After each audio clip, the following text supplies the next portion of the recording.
Ladies and gentlemen, you are tuned in to the Status Network, the Lyve TV channel. This is the Conversation Corner with your host, the author, Andrew Snorton. And as we do every second and fourth Wednesday about 7 o'clock, we have great guests doing great things across entertainment, business, community, and more. But we got to give shouts to our production team that worked through that technical glitch. So even though we're starting just a little bit late, we are up and running. So shouts to our producer, JoJo. Awesome. So we are excited again. We have 3 great guests. And as always, we thank you for supporting the show, the channel, the network, and more. So before we get into our first guest, a couple of real quick announcements and reminders.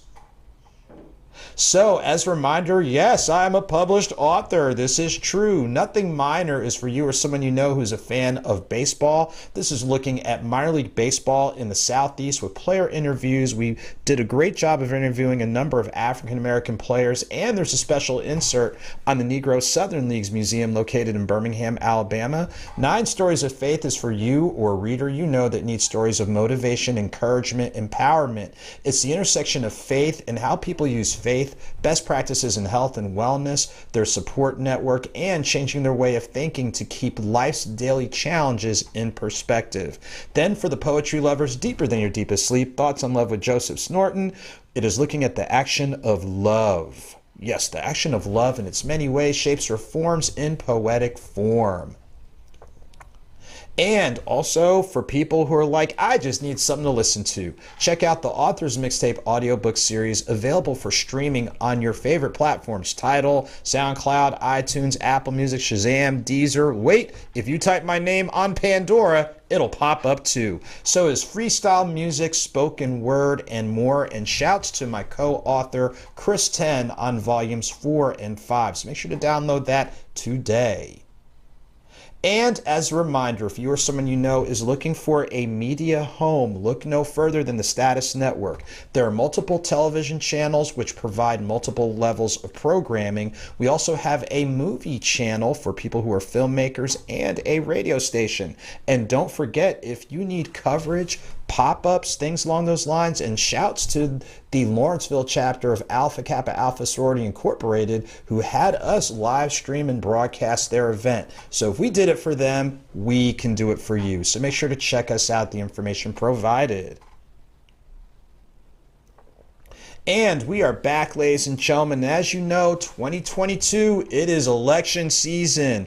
And anytime we get a chance to talk with different people running for office, to talk about their platform and the work that they're doing, that is great. But to talk with someone from another state, and the state of Iowa, yes, the state of Iowa, there are people out there that are making it happen. We are so excited to have Ms. Tiara Mays, candidate for the Iowa state legislature, joining us. How are you doing this wonderful evening? I am doing well, thank you. And thank you so much for taking time off the campaign trail to join us.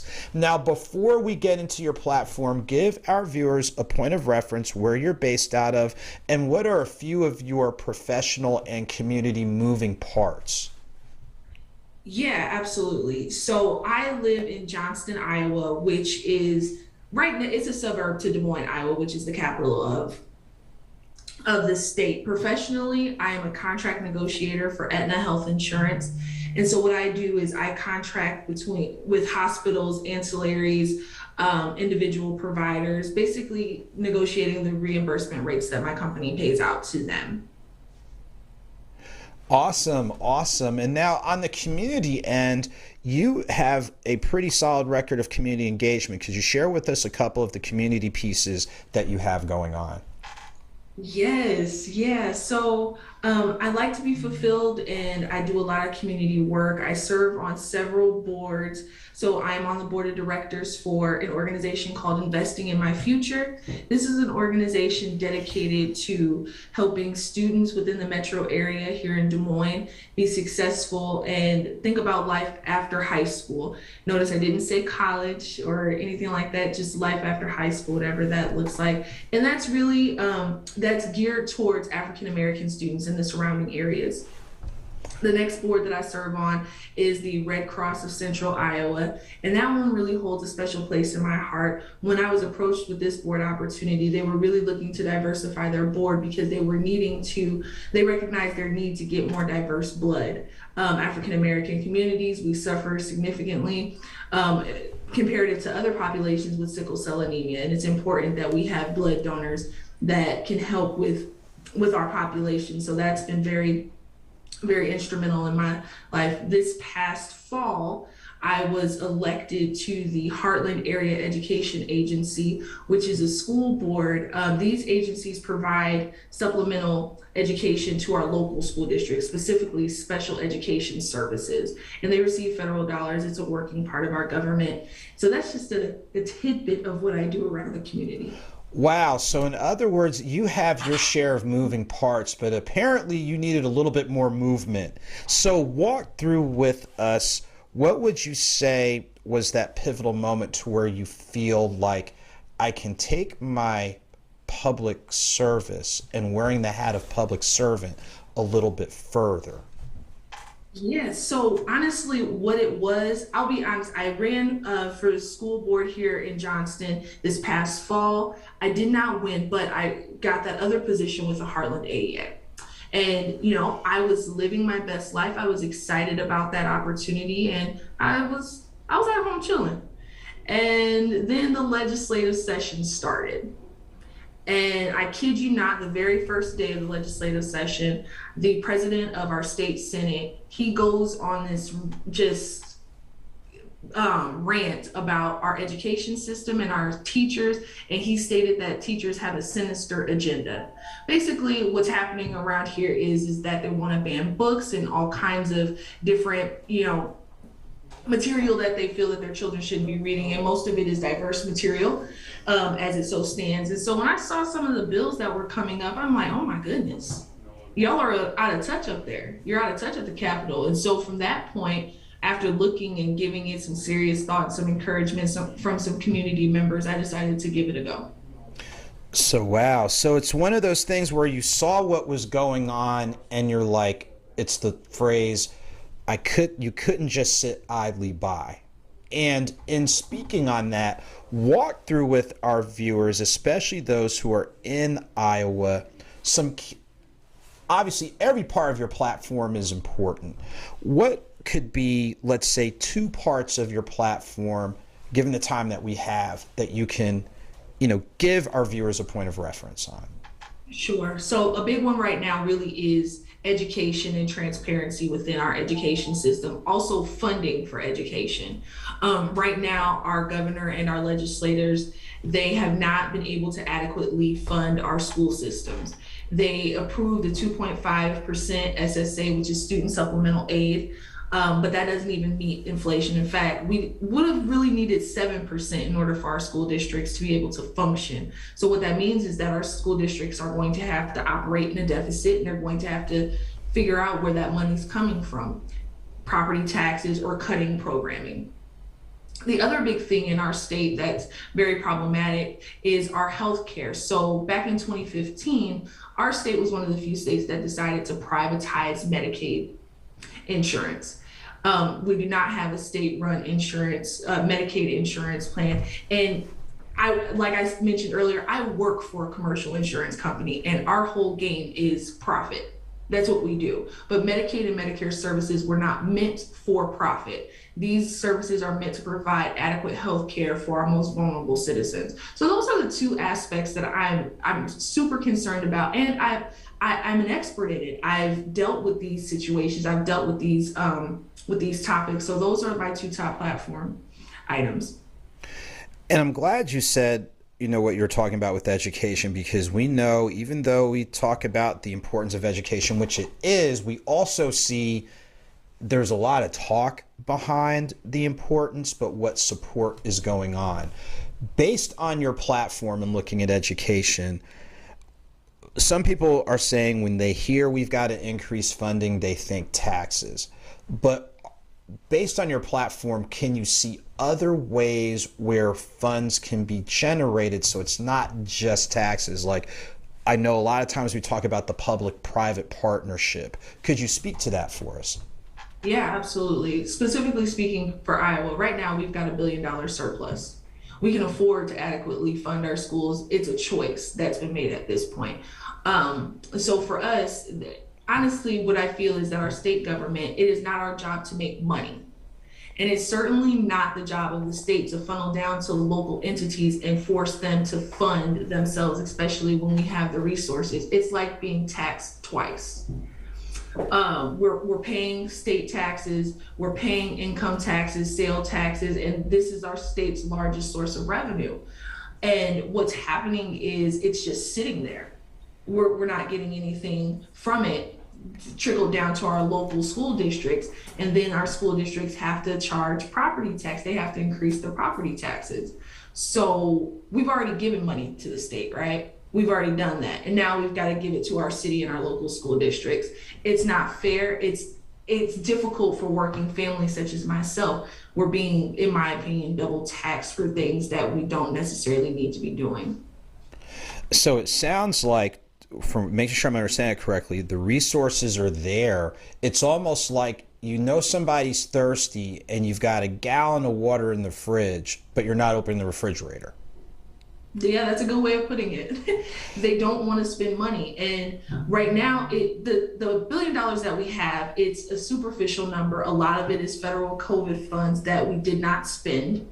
Our response as a state was not the greatest when it comes to COVID. And so it's an election year.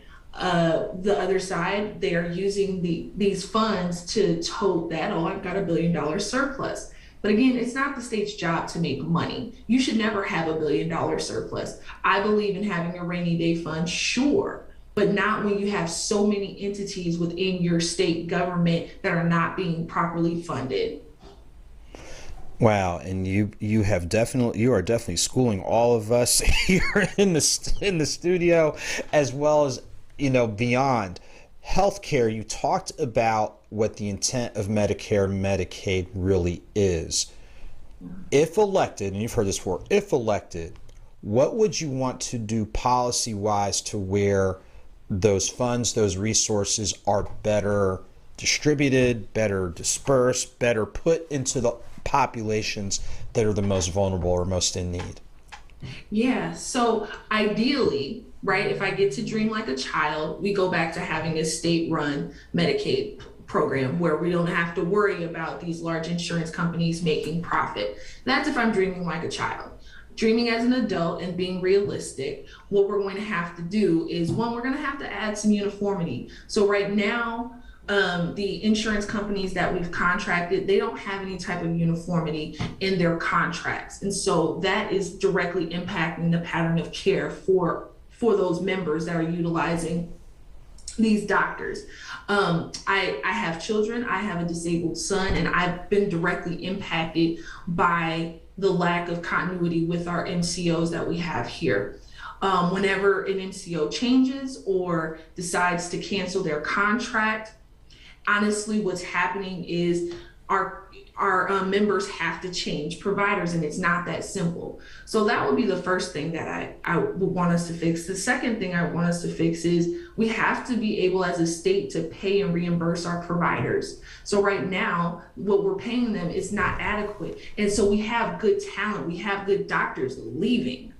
And we need them here. We have a lot of gaps in care here. So we've got to pay them, and that has to come directly from the state. We can't just pay them 100% of what Medicare and Medicaid pay for specific CPT codes. We have to give them a little bit more, and the money is there.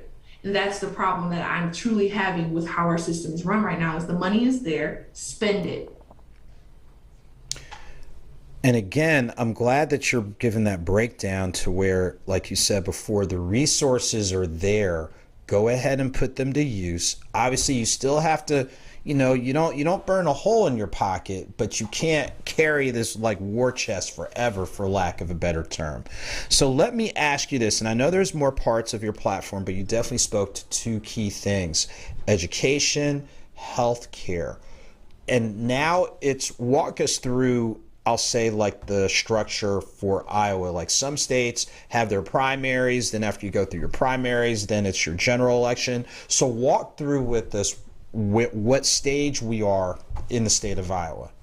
Yeah, so on a non-presidential year, how it works in Iowa is we have primaries to figure out who our nominee for the major two parties are going to be. And I do have a primary opponent. Our primary election is going to be on June 7th. Whoever wins on June 7th will go to the general election. And then that general election in November, that's who will represent our district. Okay, and I'm glad you said that because each state, I know like for the state of Georgia, is totally different from other states, but it's still in principle you have this primary time where it's pretty much within a given political party. Then once that political party winner is determined, then it's moving on. So let me ask you this, and we know engagement with your constituents is really important. Can you share with us upcoming opportunities for the citizens of Iowa to be able to connect, engage, meet, discuss, share, and exchange? Yeah, absolutely. So I am a millennial at heart, and I truly believe that I can get a lot done using social media. And I have, to be honest. So one thing that we are doing, we're starting next week, is called the Teach T series.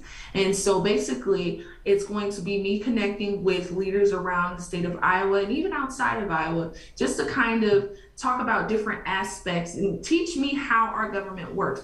I'm a regular person. I did not think that I was going to be a politician. I'm not a career politician at all. Like you mentioned, I saw a problem, I wanted to fix it. So there's a lot of things that I want to learn from like our Polk County treasurer or auditor or city council women. So the best way to reach us is via Facebook. I put out everything on there, our fundraising events, things that we're doing around the community. Right before I came here, I had an opportunity to speak to some Girl Scouts and kind of, pump them up to be amazing girls and grow up to be great women. Also, we have a website, and that is www.trforiowa.org.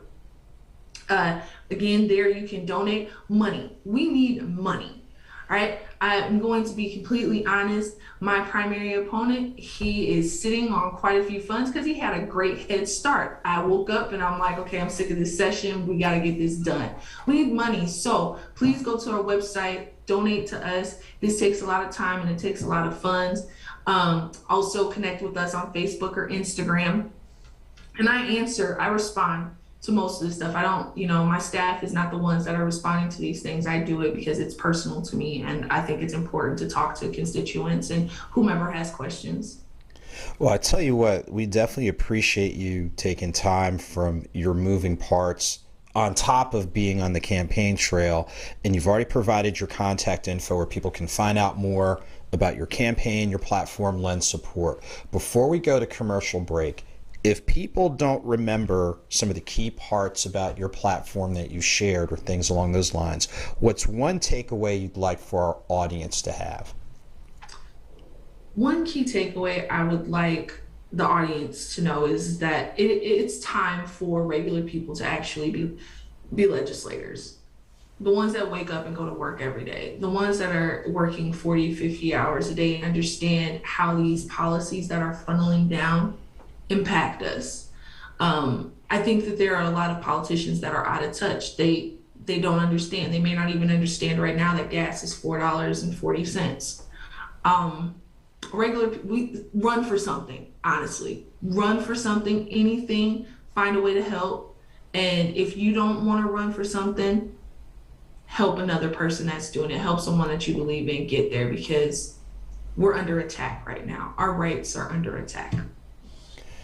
I tell you what, on that note, it's about get into it, get involved. We thank you for your involvement. We wish you the best during the primaries and beyond. We're just putting it out there in the universe. So what we're going to do, ladies and gentlemen, we're going to go to our first commercial break, and we come back. We've got the one and only Alphas of Atlanta joining us. So stick around on the Conversation Corner.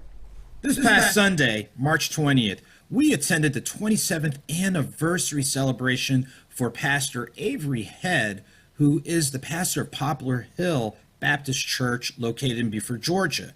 And then we were in Lawrenceville for Representative Carolyn Bordeaux, providing a $150,000 grant to the Lawrenceville Housing Authority to provide affordable housing. But we do more than cover that. Even last night, we saw the Georgia Bulldogs take a 10-3 win against the Georgia State Panthers. So we do cover community, we do cover business, we do cover sports, and yes, even veteran sports journalist Sam Crenshaw, who's been a guest on the show, was out there. So who are we talking about? Well, not only is it the network, but the business, Creative Community Solutions. We do this type of media coverage and more. And wait, our foundation's in education, so make sure to go ahead and connect with us at the information provided so we can help you make it happen. It's about pushing the envelope. And on Saturday, May 28th at 12:15 p.m. Eastern Standard Time, I'm inviting you to join me for my talk at the Black Podcast Festival.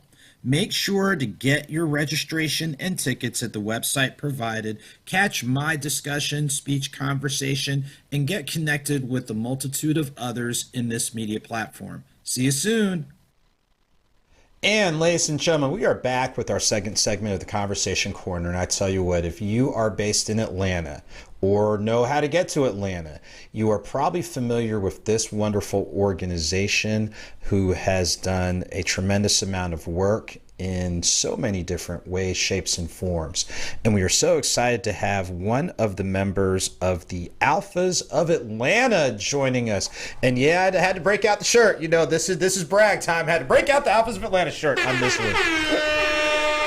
So we are so excited to have one of the captains of the ship, one of our co-chairs, Mr. Robert Cunningham, joining us. Robert Cunningham, how are you doing this evening? I am doing good. I'm not on mute, am I? You're great. We hear you loud and clear. We hear you loud and clear. Again, how are you doing this evening?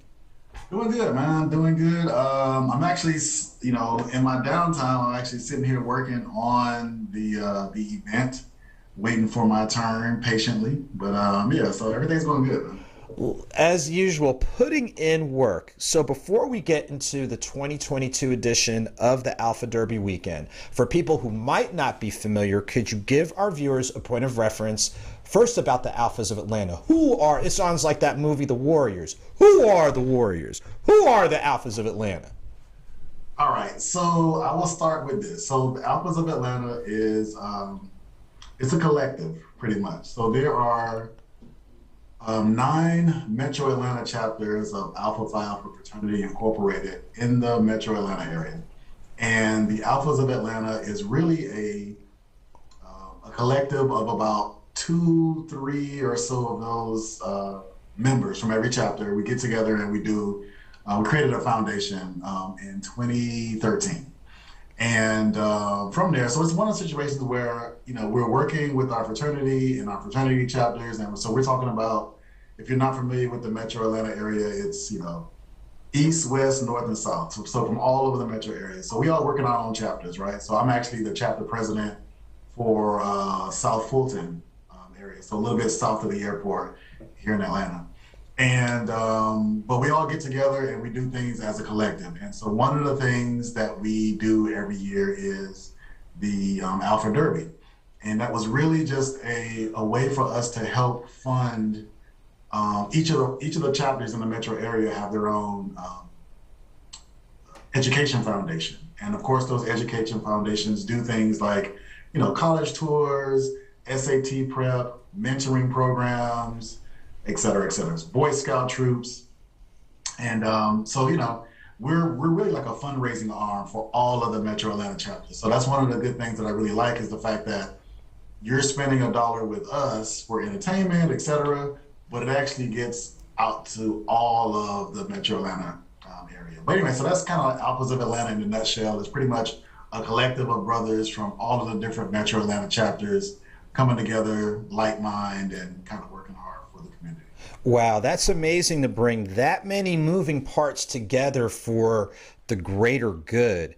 Now, walk with us the evolution of what is probably the signature piece, the Alpha Derby weekend. So before getting into this year's, walk our viewers through who don't know, just the evolution of where it started and how we got to this point. So, honestly, I want to say like in 2013, the beginning of 2014, we started, a group of us got together and we met actually on the campus of Clark Atlanta University. Shout out to CAU, I'm an alum. And we just kind of talked about, what can we do as a signature event in the city? And someone threw out a couple of different ideas, and one of them was to throw a derby party. Believe it or not, I know derby parties have gotten like very popular within the last 7 or 8 years, but I'm going to say that it's kind of because of us, all right? Because, I mean, there was not a derby party in Atlanta before us. And so we got together, thinking about what can we do, and we just kind of started working on it. So our first year that we did it, we sought out a venue in the Buckhead area of Atlanta, and we locked that venue down, and we were expecting about 400, maybe 500 people. And like within, I don't know, a week or so, we were already at capacity. And so we decided to, not just do a sellout, but just go ahead and just move to another venue. So year one, we started to move to a different venue. So we had around 800 people or so for a Kentucky Derby watch party on that Saturday. And so if you're not very familiar with the Kentucky Derby, obviously it's the biggest and most famous horse race in the world. And it takes place the first weekend of May of every year. And it's really, the race itself lasts 2 minutes or less than 2 minutes. And so it's really around the pageantry and the big hats and the bow ties and all that stuff that happens around the Kentucky Derby that happens in Louisville. And so long story short, we did a watch party back in 2015, and it was successful, and we just kind of started to build from there. So our first event was 800 or so people, and our largest so far single event was about 1,900. That was in like 2017, 2018.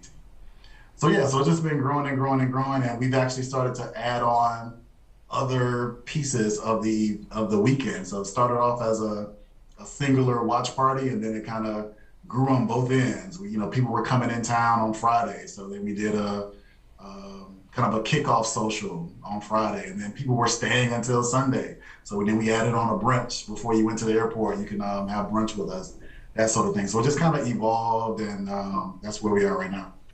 And I tell you what, and just looking at the track record, evolving is an understatement. And it's really just grown into a great weekend that not only draws a lot of people from Atlanta, but the Alphas of Atlanta, you're drawing people from Charlotte, Nashville, New York, the DMV, not Department of Motor Vehicles, ladies and gentlemen, but Washington, D.C., Maryland, Virginia, Chicago, the West Coast, and some years even from overseas. So walk through with us 2022 in regards to what is in place, just what the weekend itinerary is, because people, if you don't have a weekend itinerary, you might want to get on it real quick. Yes, your first weekend of May is set, like absolutely set.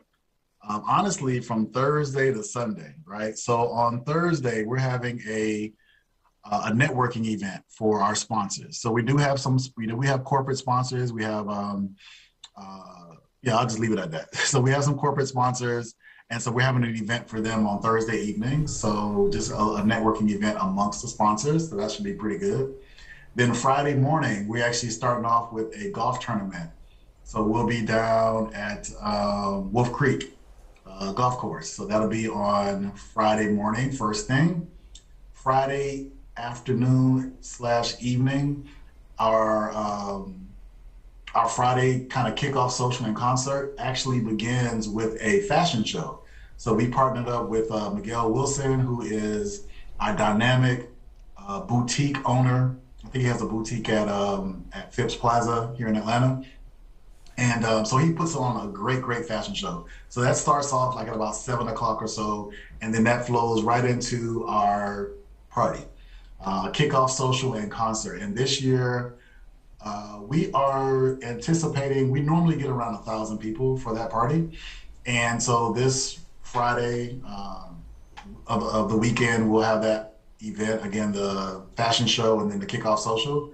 And this year, we normally have like an old school artist. We've had Big Daddy Kane in the past, Chubb Rock, Dougie Fresh. And so this year, we actually having Slick Rick.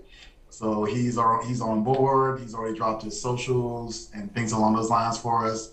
So that'll be on Friday night. So that's at the College Football Hall of Fame downtown. And then on Saturday, that's the big day, right? So that's the day that we actually have the Kentucky Derby watch party. The Derby runs at around 6:30 or so live. And so we actually open the doors and we have a party from 3:30 to 8:30 with a small break in the middle to watch the actual Derby itself. But again, that's the one where everybody's coming with the big hats, the bow ties, and it's a nice affair, right? So that's on Saturday. Saturday evening, we'll have an after party. So we haven't released information about it yet, but if you're in the crowd on Saturday, you'll hear the announcement about where we're going to go Saturday evening. That's on Saturday. And then, like I mentioned, on Sunday, we're right next door. Well, I should mention too that the event on Saturday is the College Football Hall of Fame as well. So both events, Friday and Saturday, at the College Football Hall of Fame. And then on Sunday, we're right next door at the Omni, which is our host hotel. And so on Sunday morning, last day of the weekend, you're probably still dragging, but we're going to try to make sure that you have absolutely no energy after the weekend. And so we actually have a jazz brunch on Sunday, and that's from 11:30 to 3 o'clock on Sunday. So it's in the atrium of the historic CNN Omni Hotel. We'll have a national jazz artist. We have a DJ as well. We have, carving stations with salmon and beef and just all the stuff that you would normally have at a brunch. And of course, we have bottomless mimosas. You can't have a brunch without bottomless mimosas, and that's sponsored by Corbel, who is a brand of Brown Foreman. So we have Woodford Reserve on Friday, Saturday. Then we turn over to Corbel and the Champagne for our mimosas on Sunday. So again, Thursday to Sunday, a full weekend of events, and I'm tired just talking about it, so I already know I'm going to take off work on Monday. I'll say that already. Wow, it is a very packed weekend that you have in place, and not only is it a great event for people to just come and enjoy themselves, 21 and older, but there's also a space for businesses. Could you speak to the opportunity for businesses of different sizes to be a part of this and not only support this event, but ultimately support the causes? Yeah, and so that's what I mentioned earlier, right, about our corporate sponsors. And I use the term corporate very, very loosely, right? So we're talking about whether you are a large corporation, so like we have like Fifth Third Bank is one of our sponsors, Woodford Reserve, Aetna. We have a lot of other like larger corporate sponsors, but we also have small businesses as well, small and growing businesses. So like right now, you can start off with us a partnership for as low as $150. So you can get your business the exposure to, over the weekend, we have around 3,600 people that pass through our doors. And so your brand can be in front of those folks all weekend. So every event, we're running the brands on the screen. We have the opportunity as well to put things in our little, we have swag bags that we give out to our guests. So you have the opportunity to put things in the swag bag. You get tickets to the event as well. So you also get like hole signage, like for the golf event.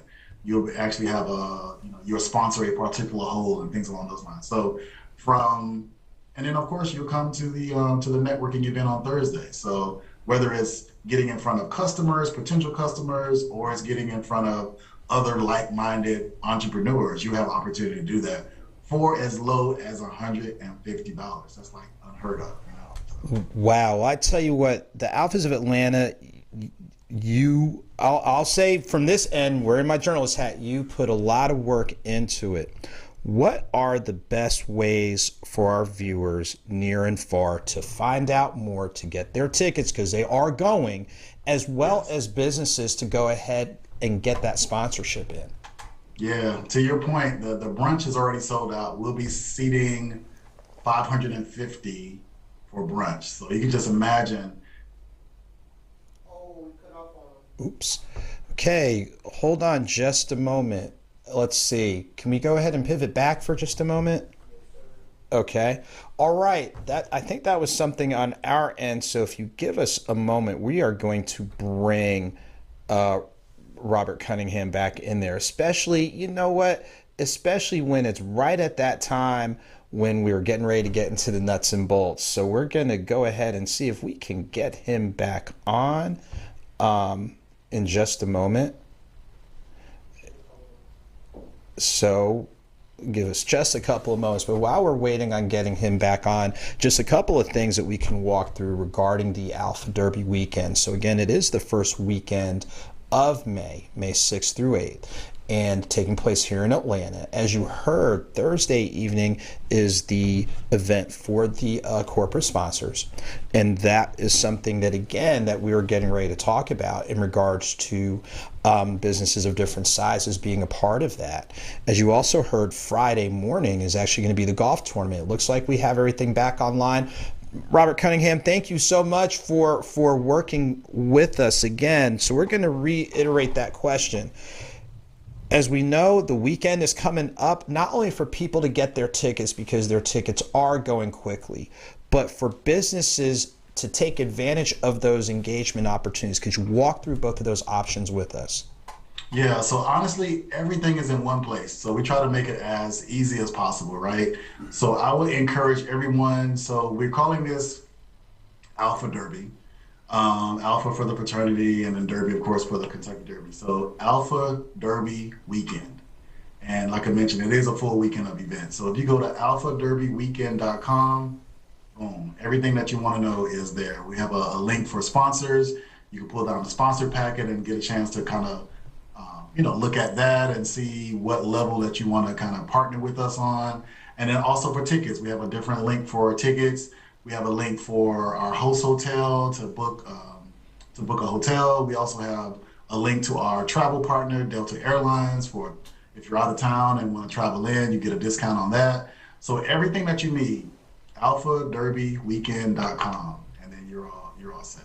Okay, and to make sure I've got the schedule correct, and correct me if I'm wrong, so this is the agenda for that first weekend of May. Thursday evening is the sponsors event. Friday morning is the golf tournament at Wolf Creek Golf and Country Club. Friday evening at the College Football Hall of Fame is the fashion show with Miguel Wilson's Fashions, as well as the kickoff party and concert featuring classic hip-hop artist Slick Rick. Saturday, back at the College Football Hall of Fame for the main event, watch party, big hats, bow ties, all those types of things. Then there will be a Saturday evening wind down. We'll say wind down. Some people after party. People haven't been out for a while. And then there is Sunday brunch that will be at the Omni Atlanta. I just want to make sure I have that correct. That's it. That's everything. You got it down pat. And as a reminder, again, the website is alphaderbyweekend.com, and on the website, people can get all the information, especially for businesses that want to make sure to engage with audiences, not just from Atlanta, but I think, and correct me if I'm wrong, about 1 of 3 guests actually travel from outside the state of Georgia. So it's a destination. I say it's a destination weekend for sure. And then also on the website, we have clips of all of the different events, like a recap from our golf tournament, a recap from our last derby, last jazz brunch. Everything is on there. So you'll get a good sense of like what the weekend is about and how we conduct business as well. So I know party with the purpose is a little cliche, but it absolutely is. It's appropriate, you know what I mean? And we're looking forward to the weekend, man. We're just a few weeks away, man. We're like about 4 or 5 weeks away. Parts of our weekend are already sold out, and like I said, but I'm looking forward to partnering with other organizations or other businesses and other like-minded individuals and organizations in terms of getting their brand partner with us for exposure to this group of customers.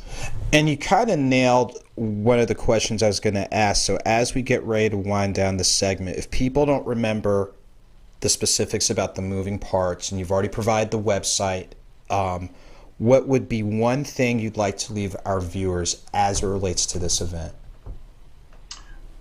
That this is an opportunity coming out of COVID, et cetera. We still have kids that are in need.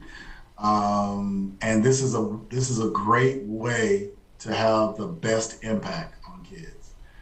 Like I said before, college tours, SAT prep, mentoring programs, your dollar does go a long way. This doesn't go in our coffers and stay. This is funding for, just from IRS regulations, we have to give out all of the money that we raise. So looking forward to it. So if I leave with anything, it would just be that this is one way to make a really big impact in the community. Well, I tell you what, Robert, we thank you for taking time. We also thank you for being, as the phrase goes, cool as ice when we had that little technical glitch. But it's all good. But thank you. And again, ladies and gentlemen, as Robert referred to, visit the website alphaderbyweekend.com. I believe, correct me if I'm wrong, Alphas of Atlanta on Facebook, Instagram, and Twitter, and then alpha_derby on Instagram and Twitter as well. Yes. For breaking updates. So you heard it from one of the co-chairs, and please give our regards to the entire committee who has been working and then some. Yes, absolutely. Just you can look up the hashtag Alpha Derby on any of the socials to see what we've done in the past. Okay, well, on that note, we want to thank Mr. Robert Cunningham for taking and making the time. What we're going to do is we're going to go to our next commercial break, and we come back. Oh, my goodness, an author bringing on a fellow author? You got it. So stick around, and we'll be back in just a few moments. To enjoy some sweet and scintillating sounds to your ear, look no further than the Ear Candy Experience. They are the official band for our show, so connect with them today for your music and entertainment needs. This Sunday, March 27th, connect with the semi-pro basketball team, the Georgia Spartans. Their season opener takes place with a 4:30 tip-off at Exchange Park in Decatur, so make sure to check them out. For your needs in photography, video, short film, documentaries, commercials, and more, if you get the picture, make sure to connect with Chris 10 Media on Instagram and the web today. Always remember, your hat is your crown, so live free. For custom men's and women's fedoras, check out the work of our sponsor, 1820 Hats, at 1820hats.com today. If you are in the greater Los Angeles area, 21 and older, ladies and gentlemen, enjoy a taste of Fly. Bartending, catering, private chef, add them on Instagram today. Yeah, it might be getting a little bit warmer, but this is a good time for you to stock up on that hoodie because every once in a while the weather gets a little bit funky. Well, a little bit cold. You know what I'm talking about. But there's more. With it getting a little bit warmer, check out the Author A. Snorton Origin Series in partnership with 1906 Tees. So yes, we have the merch. We've got hoodies, we've got t-shirts, but if you want something else like a bracelet or mug, make sure to connect with me at the information provided so that way we can help you with your merchandise needs. And thank you so much for supporting. And finally, to catch up with me and the awesome media outlets that have covered me before, make sure to add me on the gram at Author A. Snorton. Click on the link in the bio. Check out my story and more. Take care and see you soon. And ladies and gentlemen, we are back for our final segment of the Conversation Corner. We've had two amazing guests, and you know what? We're going to keep it going. As you know, I am an author, so of course I always welcome the opportunity to have fellow authors to come on the show. So of course, I'm showing respect to my elders. I'm going to have you go ahead and introduce yourself to us.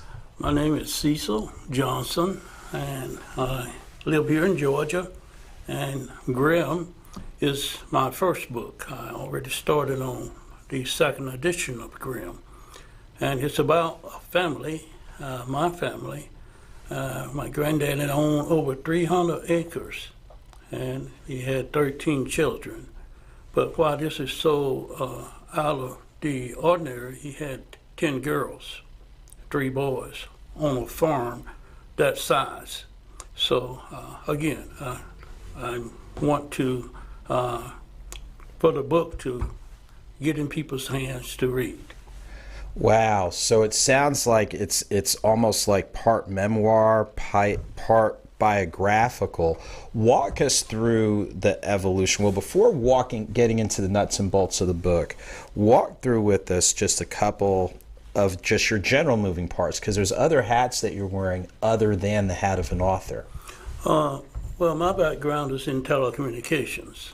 I spent many years in California in telecommunications, and I came here in Georgia in 1935 and took the license test and was successful.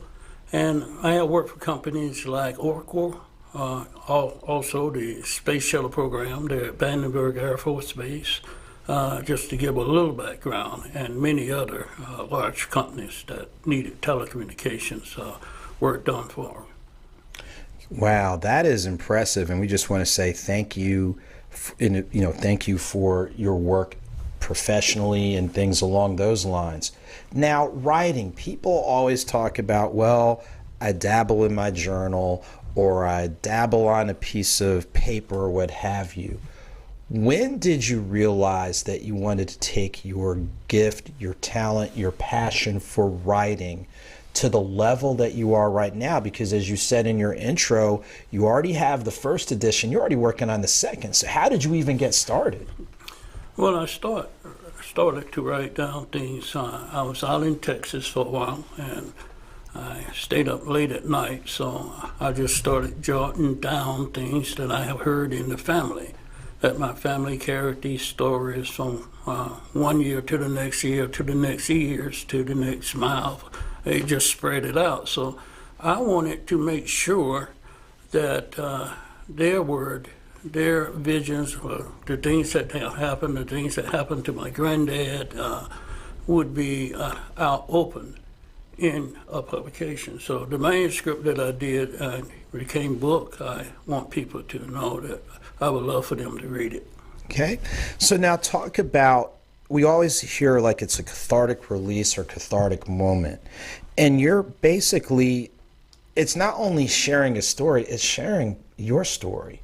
Walk through with our viewers just the process of, did you find it challenging to write about this part of the family history and story? Did you find it exciting, engaging, frustrating? Like, walk through with us like the emotional range, because a lot of people don't realize with writing there's yes, it's structure, but there's emotion that comes with it.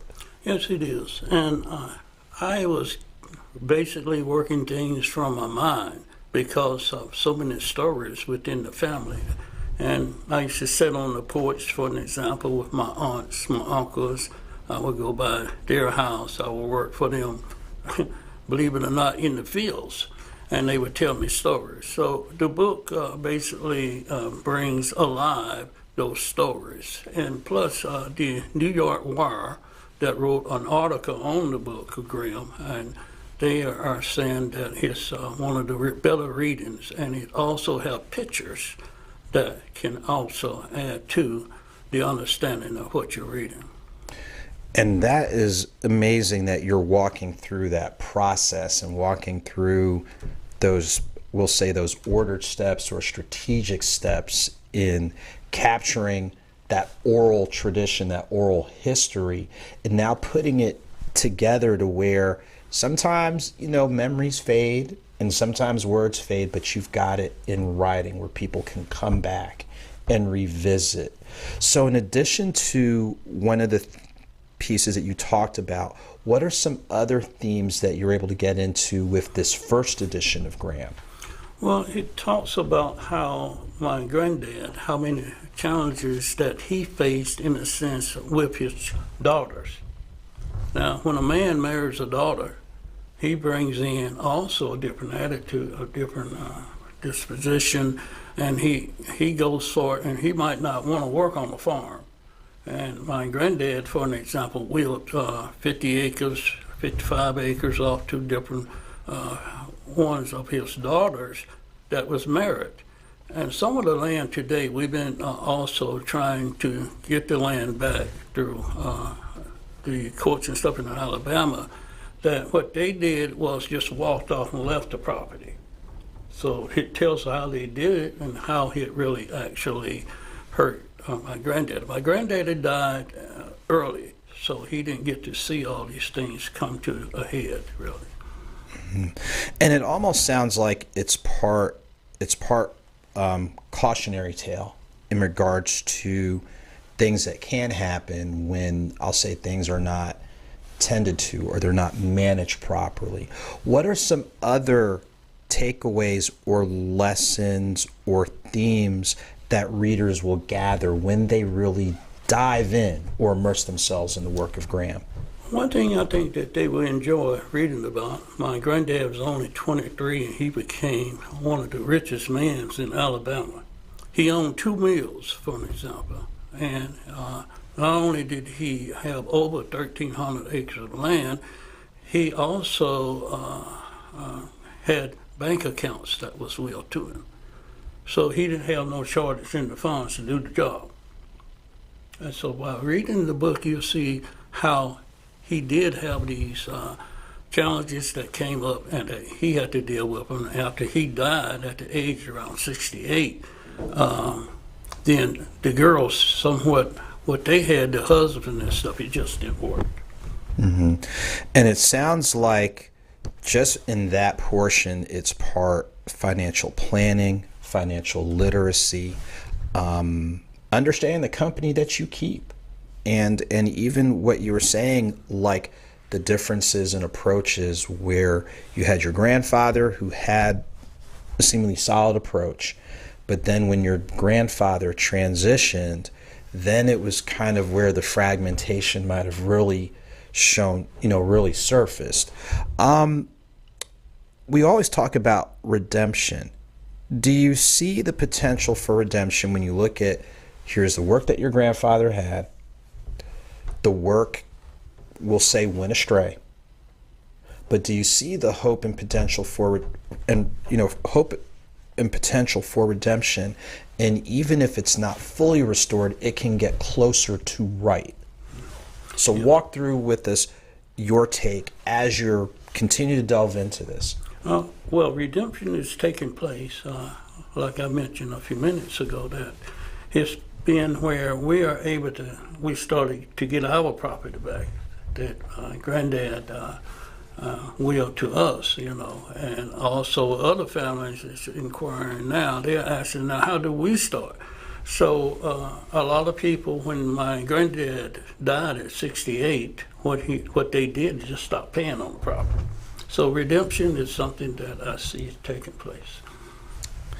And that is good to hear, and I think it's important to hear, like you said, going through the whole dynamic, and even how we talked about in the previous segment, we see how things are, but we don't know where they started or what direction they went or things along those lines.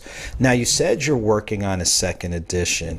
Is it revisiting the particular themes that are covered in the first edition of Graham, or is it kind of looking at it more of a follow-up, like what progress is taking place in regards to the restoration piece?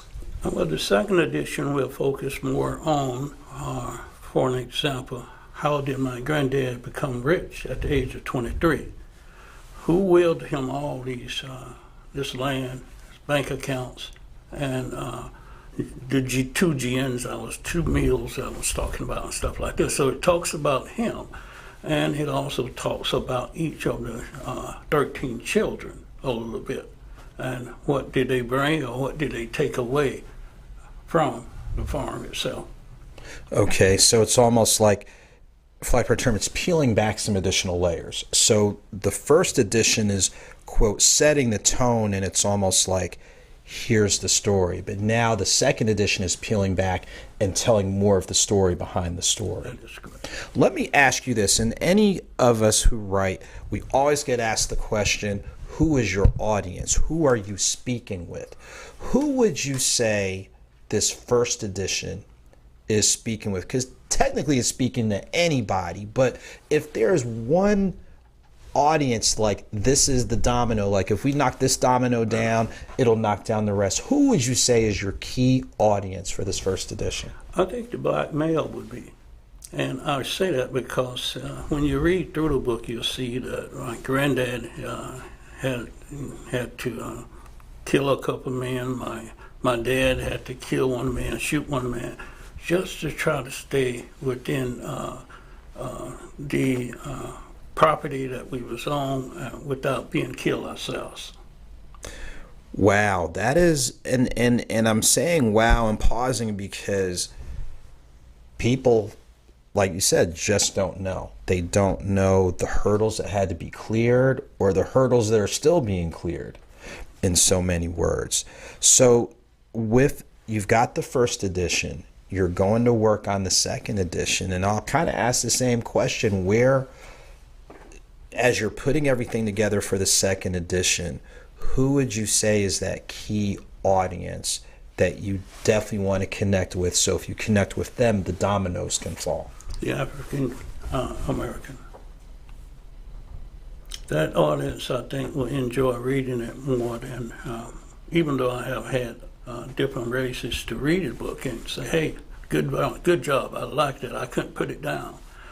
But I think that since we as African Americans, sometimes we get the opposite end of the stick, this book, Grimm, will set things a little straight, because it have black people putting out and doing the Civil War. It talks about the Civil War a little bit as well.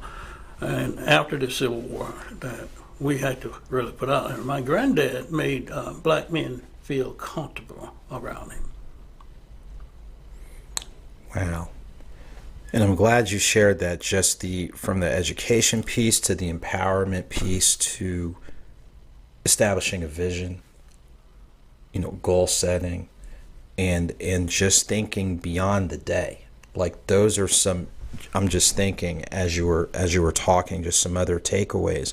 Now let me ask you this, because as an author, again, this is author talk right here, because you always hear about what's going on with this book, then the next book is kind of peeling back the layers, going a little bit deeper.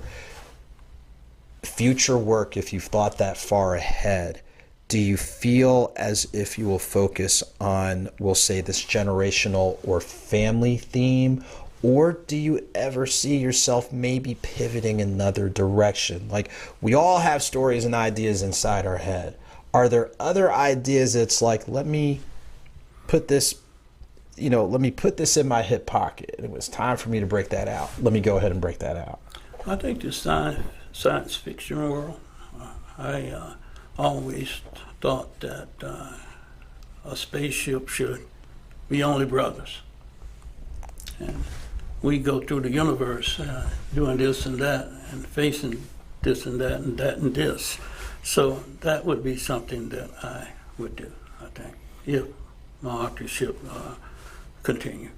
So here we have, and ladies and gentlemen, I love asking that question because some people think authors just stay in this particular lane, but it's okay to change lanes. And you're tapping into history and life lessons and do's and don'ts. And now on the horizon, it's tapping into those creativity pieces, and maybe we might not be able to get things perfect, but we can get them closer to right. And if we make the effort to get them closer to right, we're all going to come out a lot better. So that's just a random thought, just from talking about the creativity piece. Let me ask you this, and we know with the landscape with books, we know there are online options. Could you walk through with us online ways for people to purchase your book, as well as, are you in any bookstores, so other than your online pieces, are you in other spaces and places where your book is available? I have sent the book to a number of bookstores. One of the biggest bookstores, they read my book and they said they didn't want to use my book. I think because of the different titles and situations that happen in the book. But you can order the book from Amazon, Google, also Barnes and Nobles. You can even go to Walmart, order my book. So when you Google, it'll pop right up on the net. So you can choose which way you want it. by just ordering it directly to read it online, or have it downloaded from line, or they'll tell you how to order the book through one of the stores. Okay, great. Now let me ask you this. And you walk through the online options and things along those lines. Are you available for any book signings, book readings? And if so, what are the best ways for viewers to connect with you? Through Fulton Books right now. Fulton Books still have some say in what I do. Okay. So when you go online and you Google Fulton Books, just ask for Graham C.T. Johnson, and that will lead you to the proper phone number or internet to make your request. Okay, well, I tell you what, we have learned a lot today from everybody, not only virtual but also in studio. And like I said, anyone that writes, that's already a journey, and that's already a calling. And the fact that you're tapping into all these different things, we definitely commend you and wish you tremendous success, not only with this, but then your future works that you're doing. So we thank you. And as we get ready to wind down, we have a couple of quick announcements. If we could we have one announcement that I know we need to get up. If we can get that image up in just a moment. Yes, so earlier you might have remembered in the show that we talked about one of the books I did that's based on baseball, and you also saw during the commercial breaks some of the baseball coverage we've been able to do. Now this Saturday, for people that are in the Chattanooga, Tennessee area, we invite you to the Scenic City Classic. It's featuring Morehouse College and Kentucky State University. It takes place this Saturday, 12 p.m. Eastern Standard Time, and as you see right there in the image, the first 2,500 youths aged, it should be 12 and under, get in for free, and it's taking place at 201 Power Alley. This is actually the home of the Chattanooga Lookouts, the AA affiliate of the Cincinnati Reds. So shouts to Black College Sports Group 360 for doing these particular classics to put the spotlight on our HBCUs. So we definitely want to commend them. And as we get ready to wind down, first off, we thank everybody for joining us. Again, we got to give shouts to our production team for working through. Have to give shouts to the production team for working through a couple of things, but I tell you what, they work hard, ladies and gentlemen. They make our job so easy. And again, we thank you for your patience. I know they're looking at me cross-eyed like, okay, Andrew, but I gotta give them a shout. I want to thank all of our guests that took time from their busy schedules. Obviously, our in-studio guest, Mr. Johnson. Definitely, we support authors here. And like I said, as a fellow author, I'm going to support as many authors as I can to bring them on the show. Now, I'd be remiss, and I'd hear it from my mom and my dad and my sister and my brother-in-law, but I got to give a shout to my youngest niece, Simone Green, who is celebrating her 20th birthday, big time. So don't overdo it up in Ithaca, New York. But shouts to her. Shouts to my oldest niece who celebrated a birthday earlier this month. And just in general, let's keep these good vibes going. There's good people out here doing good things, and we're so glad to be able to use this platform to highlight their stories. So if this is your first time connecting with people, please do not let it be your last.